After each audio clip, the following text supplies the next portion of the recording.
4 ans après la révolution de Maïdan, l'Ukraine reste gangrénée par la corruption.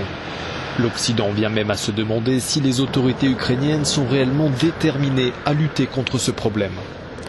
Sur place dans le pays, des députés d'opposition accusent le président Petro Poroshenko de vouloir étouffer la lutte anticorruption avant le début de la campagne électorale pour la présidentielle qui se tiendra en 2019. Pour ce militant anticorruption, les gouvernements passent, la corruption reste. L'élite politique d'aujourd'hui est dans la continuité de l'ancienne. Le président Poroshenko était ministre de l'économie dans le gouvernement de Yanukovych. Si la figure politique change, la manière de penser reste la même. Plusieurs organisations de lutte anticorruption doivent faire face à des attaques répétées. C'est le cas du NABU, le Bureau national de lutte contre la corruption en Ukraine. Il a été fondé en 2015 pour lutter contre la corruption gouvernementale. Ce n'est que la suite des attaques auxquelles on a été confronté depuis longtemps. C'est cyclique.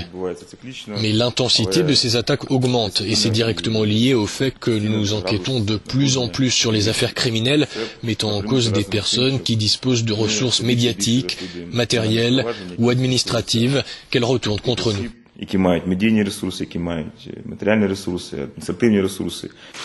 En Ukraine, la coalition au pouvoir voulait mettre fin à l'indépendance du NABU. Elle a dû y renoncer il y a quelques jours à cause des pressions internationales et notamment américaines. On entend parler de cas très importants, mais ce qui se passe en Ukraine me rappelle Discovery Channel. On attrape une personne corrompue, on la montre au public et ensuite on la laisse s'en aller librement.